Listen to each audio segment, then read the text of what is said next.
Grab your notebooks, Wargamers, because we are diving straight into part 2 of Death in the Desert, in which the town of Sentinel have located the source of their woes, but in order to access it, they're going to have to drive off the lizard men who consider the cave their sacred territory, and have to deal with a little surprise that rose out of the cave in the form of a wraith, or a specter, or a spook, or a ghost, or what have you. So, without any further ado, let's just dive right in. It's the humans' turn. We're going to start with our fearless leader. He's going to order this group. We lost our two best hand-to-hand guys because they ran into the cave, thinking we could get everybody in before the lizardmen cut us off. Unfortunately, that didn't happen, so things are going to get a little bit more complicated here. Let's go ahead and start with the undead hunter who, yeah, it's going to try to take 2 actions. He only gets 1, so we'll move him up to here to negate that guy. And then we're going to roll 2 actions for our leader. And we just need 1 success, which we don't get. That's a bad thing. Because we really wanted to take some arrow shots with these guys. All right, moving first. We're going to bring this guy up. Going to try to, anyway. The net is closing in. We're going to bring this guy up. That's a 2. That's not. Red, white, blue. All 3 get to move medium. Red, white, and blue. Then we're going to try to move our shaman on a 4+. He does not move. We've got another guy here who is going to move. These slippery little devils, they don't roll a lot of misses, do they? You'll see what's going on in the cave in the next battle. Decision time. Let's bring our hero into play. We're going to roll 3 actions for him, and we're going to get 3 actions. So our hero, our champion, well, I guess I should probably measure that just to be sure. Yep. He's going to contact the leader over here. Boss fight. He gets a +1 to his combat, which is going to put him at a 5+. He is only at a 3+.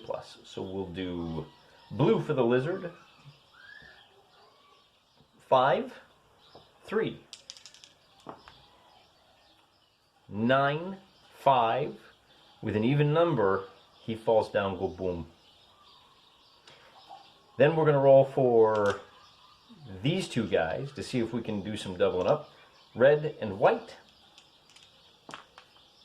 They both get to move. Oh, so we got a 3-on-1 and a 1-on-1. So we'll try this guy first, and he gets 1 attack. So he's fighting at a +1. He's fighting at a +3. So the lizard is blue, gets +3. 4 versus 5, and that lizard actually has to withdraw a space. Then this lizard is going to fight the undead hunter. Whoops. And he gets 2 successes. So he's at a +1. That's going to be a 4 versus... That's going to be... I'm sorry, the lizardmen are at a quality 4? Holy cow. That makes that a tie, which means nothing happens. So with 2 actions, this lizard is fighting at a 5, and the vampire hunter is fighting at a 3+. No, that's quality. I got it right. I got to stop second guessing myself. I forgot. Combat. He's got a combat of 3, and the lizardmen actually have a combat of 2. Okay. Good to know. So he's at a +2. No, he's at a +3, and he's at a +3. It's an even roll. And that's a 6 and a 4, so he backs off. This vampire hunter is not too sure about that. That's the end of the lizardmen's turn. He is not in contact with this undead hunter. Now we're not going to play around anymore. We're going to roll red, white, and blue for Team Human. And all 3 get to take a shot. Now remember, well, they can't shoot into melee though, can they? That's okay. They've got 1, 2, 3 shots at this guy. So he's got a combat of 2. They've got a combat of 3. So the blue die is going to be 2. So that's 1 hit.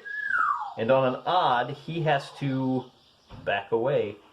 Oh, which puts him... This is why I need to start rolling 1 at a time. Okay, so we got 1 more shot coming. And he backs off yet again. And we got 1 more shot. And that is a 5 versus a 3, so he's got to back up 1 more time. So he's just doing some bullet time dodging over there. I went ahead and recentered the action. Normally I would just zoom in, but there's so much going on. We're going to have to wait. The archers have gone. This swordsman now is going to try to get into the fray. Have at them! And he gets 1 action, so he can at least move up and ease some of the pressure. But with the 2 failures, things are not looking good. Because the lizards have the initiative. They're going to roll red-white. White gets to move. We're going to try twice with the shaman. And he gets to move. And then we got red, white, and blue.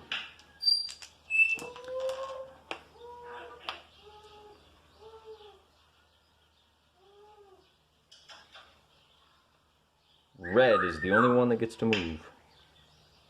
So we'll bring him up there. He's going to try to move up. And he's going to do that. He's going to come and join the party here, dogpiling the leader. We're going to roll for red and white. And neither one of them get to do anything.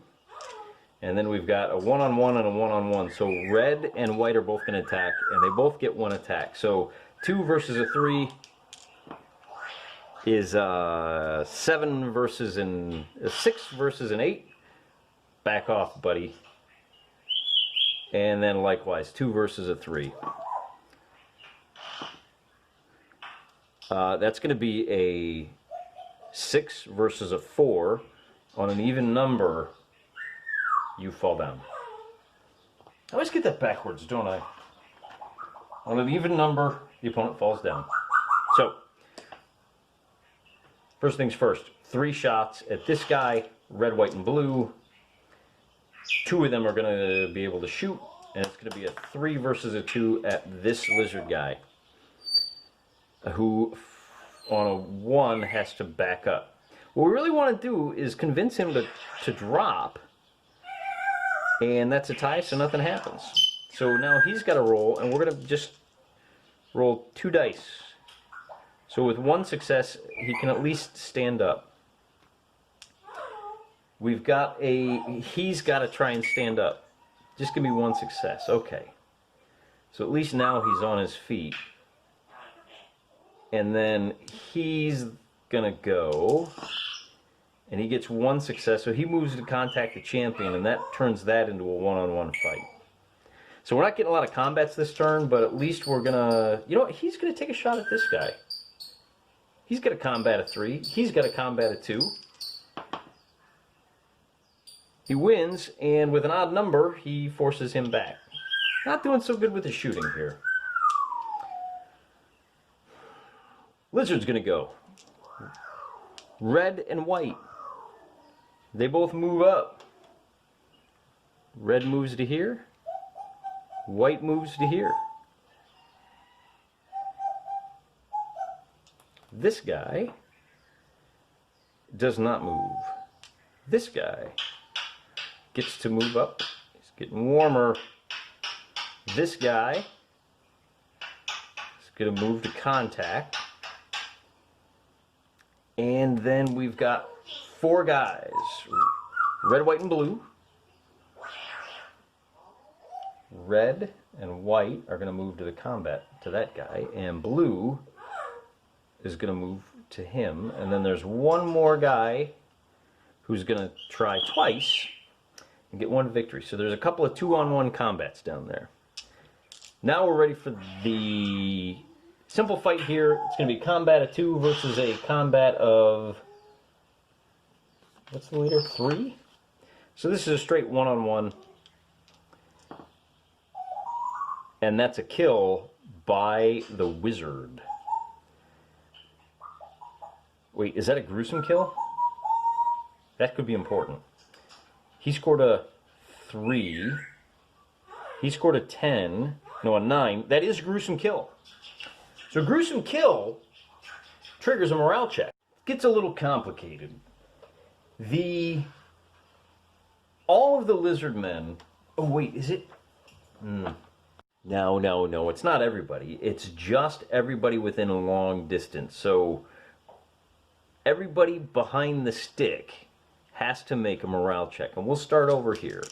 You roll 3 dice, and on 1 failure, he's got to make a medium move. They all have a quality of 4. Yeah, so he's got to make a medium move backwards. The shaman has a quality of 4, and he scores 1 failure, so he's going to run away. It says you have to run for the nearest table edge, but I think it makes more sense to run directly away from the gruesome kill. This might buy our boys the time they need. That guy has 1 failure, so he runs back to here. I'm going to move that out of the way now. So he moves back to there. And everybody else is engaged, so it gets complicated. I'm going to roll for the champion first. He has a quality of 4.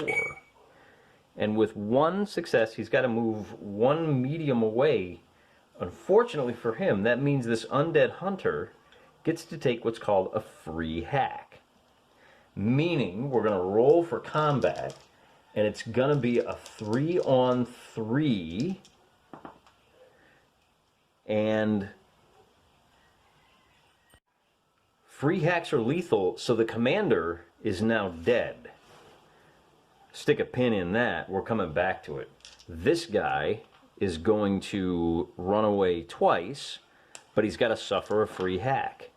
And he survives that free hack, so he gets to run away once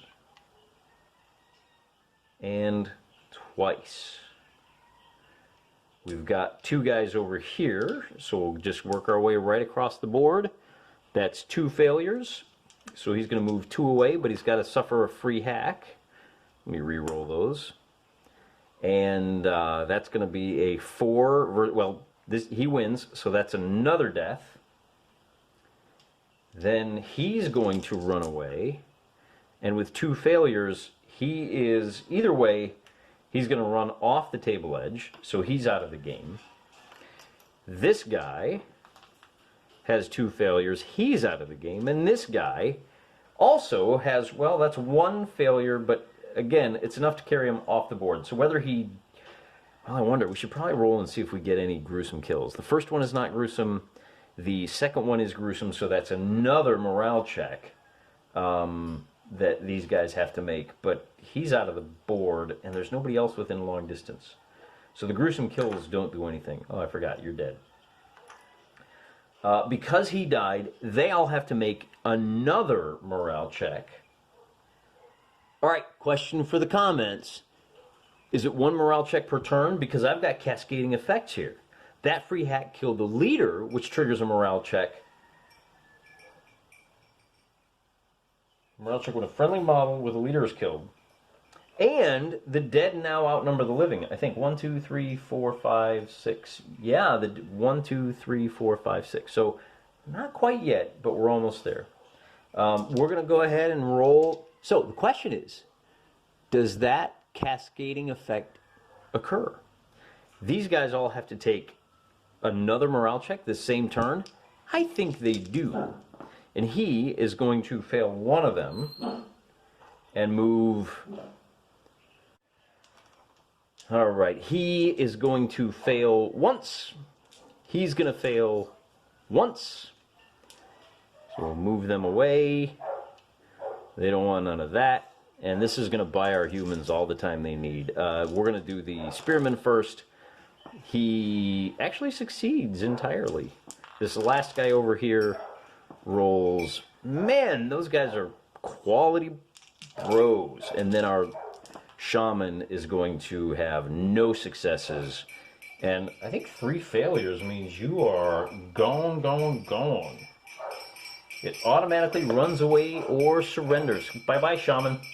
The dead now outnumber the living, and so that means we have to do more checks. He fails twice, and he's going to go, I don't know, just like medium. So he's out of the running. And then these are the 2 that are the most important right here. The first one fails 2 checks.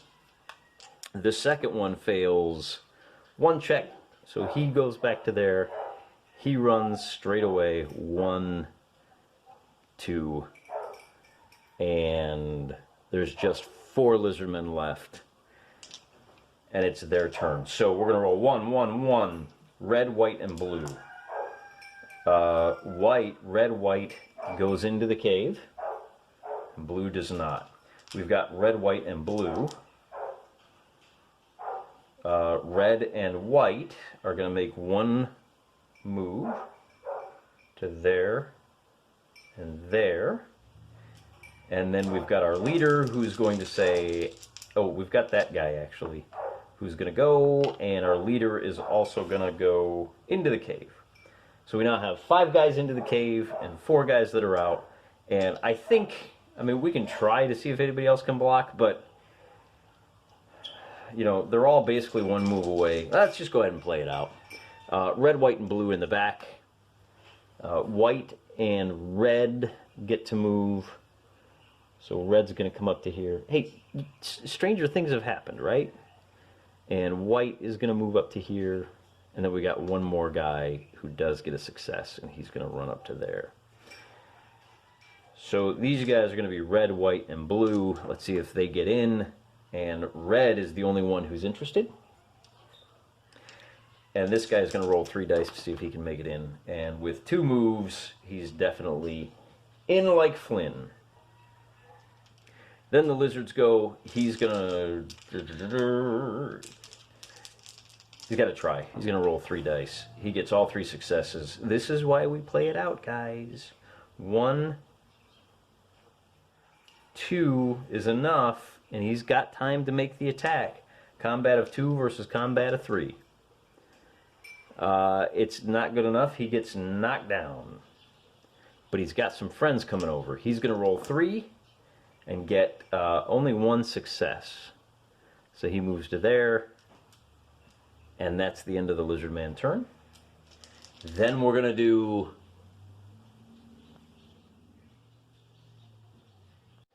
Since he's on the ground, we're going to roll for red and white, and they both go into the cave. So, 2, 4, 6, 8, 9 were able to make it. The lizard men were only able to knock out 1 of the humans, and that would be the great swordsman here.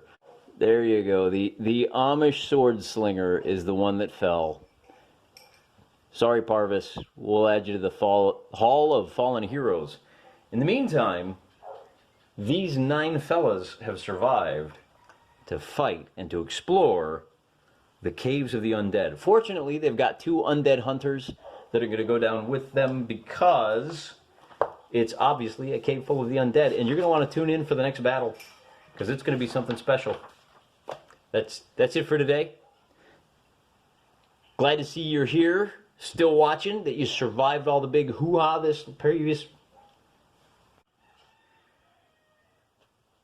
Feels good to get back into the fantasy genre. I hope you enjoyed this unusual little battle. The humans got lucky that the cave entrance that they were hunting for was very close. Just to show you that I'm an honest feller, this was a quicksand marker that would have essentially forced everyone to make a morale check. Over here we have a blank. And over here we have giant scorpions. Oh, here, let me show you. They got really lucky they didn't have to fight these guys. These are cheap plastic figures from, I don't know, one of the D&D makers, manufacturers. Who is it? It was that Bones. Reaper, that's who it is. Reaper miniatures, the Reaper bones. You can see how big they are compared to the lizard men, and of course compared to a normal person. These are giant scorpions from the D&D perspective, and from the perspective of 15mm figures, they are enormous. You can almost ride on those things. Great battle. As I said, it's only the first in a short campaign. Maybe only be 2 chapters. I might split this video up if it was too long. As you know, I like to keep my limit my videos to 30 minutes. So tune in next time as we see what's down in the cave that was guarded by specters.